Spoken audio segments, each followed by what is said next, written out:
Amerika Serikat dan Iran telah melangkah untuk mengakhiri perang. Rencananya perjanjian ditekan pada Jumat di Swiss. Akankah perdamaian permanen akan terwujud atau ini hanya jadi jeda di perang babak selanjutnya? Kita akan bahas lebih dalam terkait dengan ini bersama dengan pengamat intelijen dan keamanan Universitas Indonesia, Stanislaus Rianta. Selamat malam, Mas Stanis. Selamat malam, Mas Ibrahim. Ada satu langkah progresif yang dilakukan kedua pihak Amerika Serikat dan Iran. Ada tanda tangan di situ, kedua presiden. Tapi menurut Anda, apa yang menjadi landasan, ada kesepahaman nih di antara keduanya?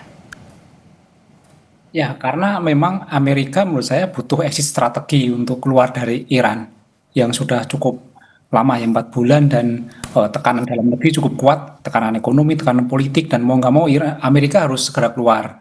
Dan kalau kita melihat perjanjian-perjanjian itu ada 14 pasal yang beredar di media yang itu sebenarnya malah menguntungkan Iran. Jadi nampak sekali bahwa Amerika tidak bisa mengalahkan Iran, tetapi Iran mendapatkan manfaat dari perjanjian ini, termasuk pembukaan aset itu dibuka, lalu kemudian Selat Hormuz, lalu menghormati urusan masing-masing dalam negeri dan hal lain termasuk isu tidak perang lagi itu kan sebenarnya menguntungkan Iran itu loh. Dan memang agak mengejutkan karena Donald Trump cepat sekali menandatangani di Prancis kalau nggak salah itu ditandatangani secara digital, kemudian Iran juga menandatangani dan itu seakan-akan segera ditandatangani sebelum Iran berubah pikiran karena Israel terus melakukan provokasi untuk menyerang Lebanon. Jadi segera ditandatangani dan sudah beredar sekarang di mana-mana bahwa perjanjian itu sudah ditangani oleh kedua negara. Tapi ini tadi kita tampilkan juga bagaimana ada narasi yang berbeda. Donald Trump bilang kalau Iran sepakat tidak akan mengembangkan senjata nuklir, tidak akan mengembangkan produksi nuklirnya. Namun Arakci bilang tidak dibahas nih soal nuklir, akan dibahas nanti selama 60 hari setelah kesepakatan di Swiss. Mengapa bisa terjadi mispersepsi seperti ini? Ya, biasalah dalam perjanjian hal besar seperti itu kan pasti biasa kan. Ini kan namanya juga saling menunjukkan siapa yang menang gitu loh. Trump kan juga pasti akan menyampaikan kepada masyarakatnya, kita telah mengakhiri perang lalu kita memenangkan ini. Kemudian Iran juga perlu punya kepentingan pemimpinnya untuk menyampaikan kepada masyarakat bahwa nuklir kita tidak diganggu gitu. Saya belum melihat detail isi perjanjiannya, tapi nampaknya memang kasus itu akan pakai bahasa-bahasa yang menggantung seperti itu. Biasanya selama 60 hari ada jeda seperti itu.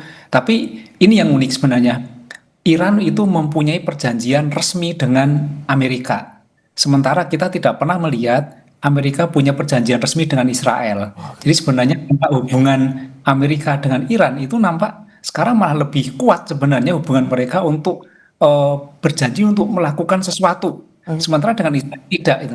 Dan saya dapat kabar bahwa informasi terakhir Israel belum diberikan langsung draft 14 poin nota kesepahaman Amerika Serikat dan Iran. Apakah ini tanda tanya Israel ditinggalkan? Ya, banyak pihak mengatakan itu bahwa Amerika mulai berjarak dengan Israel dan ini tentu mengejutkan ketika Amerika berjarak dengan Israel tapi dia malah mendekat dengan Iran.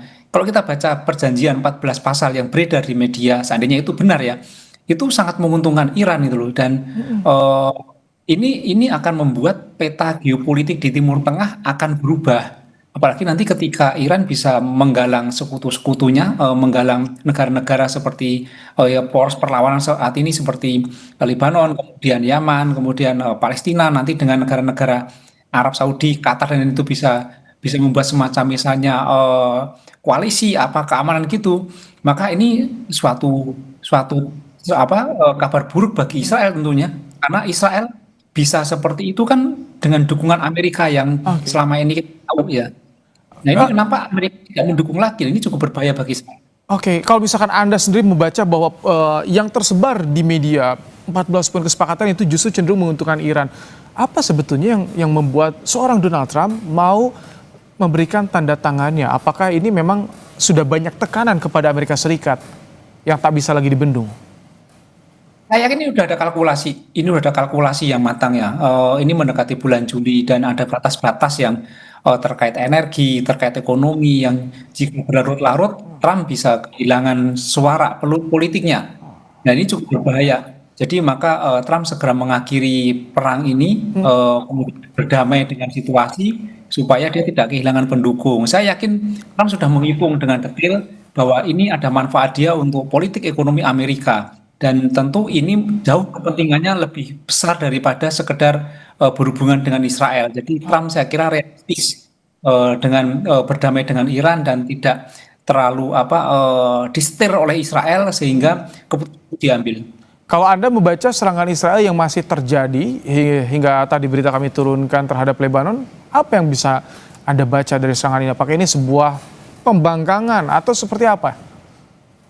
Ya provokasi dari Israel atau mungkin akan mengganggu perjanjian itu. Nampak yang paling jelas adalah Israel melakukan serangan supaya Iran itu tidak menandatangani itu karena di dalam pasal itu kan termasuk tidak mengganggu Lebanon ya. Jadi serangan dilakukan dan asumsinya orang bahwa Israel ya sama Amerika itu satu kesatuan. Ketika Israel melakukan serangan maka itulah Amerika.